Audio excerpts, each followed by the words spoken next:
In the world of aviation, we often talk about security in terms of weapons or threats.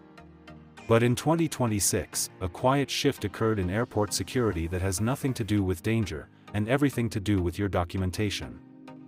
For 15 years, I have watched the evolution of the TSA checkpoint. But recently, I have begun witnessing a disturbing trend. I am seeing travelers, specifically those of us over 60, pulled aside, bags emptied, and flights missed. Not because of contraband, but because of heart medication. We are seeing a specific group being flagged at rates we've never seen before, the veteran senior traveler. These are people who have been flying for decades, who believe they know the system. They are compliant, polite, and prepared. Yet, under the strict 2026 screening protocols, the packing habits you have used for 20 years are now triggering secondary inspections and, in the worst cases, confiscations. The rules have changed. The leniency regarding unidentified pills and loose containers has evaporated. Today, we are going to dissect the critical failure points of traveling with medication in the current regulatory environment. This is not just about convenience, it is about the chain of custody for your health. The most fundamental shift in 2026 involves a concept called visual verification. For years, we've prioritized space. You take your pills out of 6 bulky orange pharmacy bottles and consolidate them into Ziploc bags or those sleek weekly pill organizers. It's logical packing, but today, it is a security nightmare. The TSA's current mandate is to identify every organic compound that passes through the X-ray. When an agent sees a baggie of mixed pills, they see unidentified organic solids. They cannot verify what those pills are without a label. I recently watched a gentleman get pulled aside because he had transferred his blood pressure medication into a space-saving plastic bag. Because there was no pharmacy label, no doctor's name, no prescription number, the agents had no legal way to verify the medication. I watched as they confiscated the very pills he needed to stay healthy, simply because he prioritized luggage space over proof of prescription. This brings us to the pill organizer paradox. Many of us rely on weekly sorters. While TSA policy technically allows them, they have become a massive, yellow zone trigger. If you encounter a strict agent, and you don't have the original bottles, you can be held for 30 minutes of questioning. If you must use an organizer, you have to close the verification gap. You must carry what I call a shadow file. This means taking high-quality photos of the original labels of every medication on your phone, and critically, carrying a physical, typed list from your doctor on official letterhead. When you reach the belt, you must be proactive. Tell the agent, I have medications in an organizer, and I have the corresponding doctor's list right here. You are shifting the dynamic from defensive to transparent. And this scrutiny isn't just for prescriptions. In 2026, bulk over-the-counter medications are being flagged. A generic bottle filled with 500 unidentified white aspirin tablets looks suspicious on an X-ray. If you are traveling with supplements or painkillers, they need to be in their original, labeled retail bottles. If you don't need 500 tablets, buy a travel-sized version. Don't give them a reason to open your bag. In this new era, paper is your shield. Digital records on your phone are good, but in a high-stress airport environment, physical paper is faster and harder to argue with. You need a master medical list. This document should contain the brand and generic names of your meds, the exact dosages, and your prescribing doctor's contact information. I once saw a passenger who had this list laminated.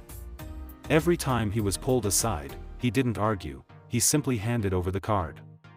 The agents read it, verified the names against the bottles, and let him go in seconds. It de-escalates the situation instantly. This documentation is also your defense against the 90-day rule. Generally, you are permitted a 90-day supply for personal use.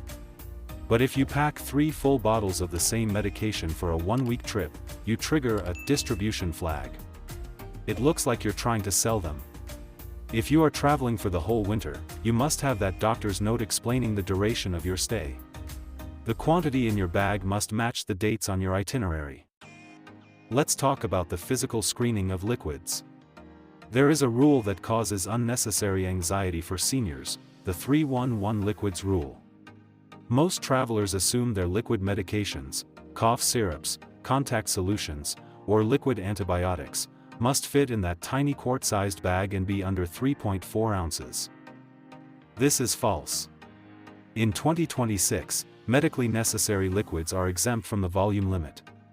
You can bring a 6-ounce bottle of prescription syrup. You can bring ice packs to keep your insulin cool.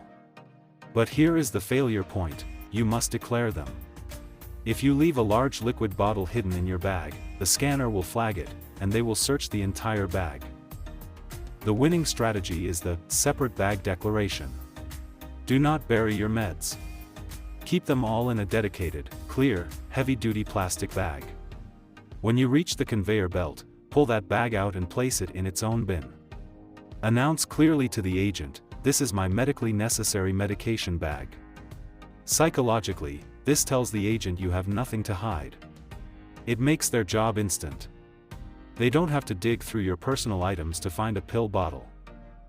Now, we must discuss the two areas where mistakes have the highest consequences.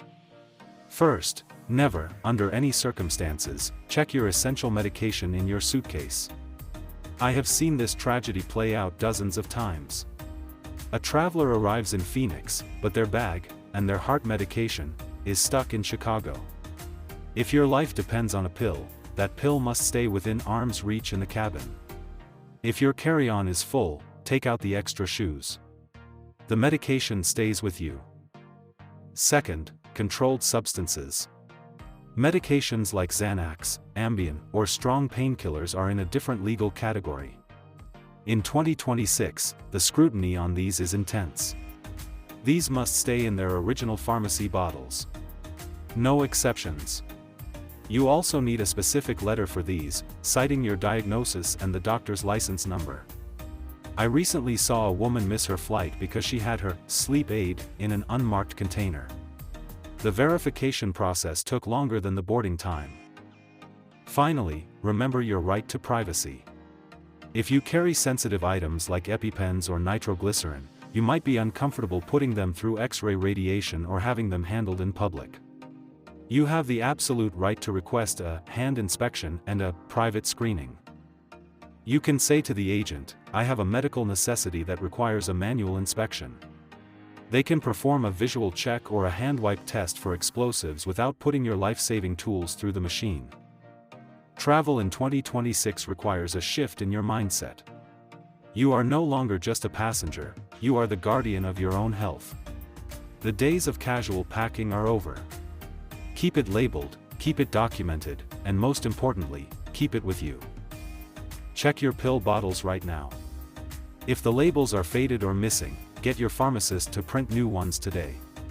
If you want to know which medical alert bracelets actually help you at security and which ones are a waste of money, click on my next video right here.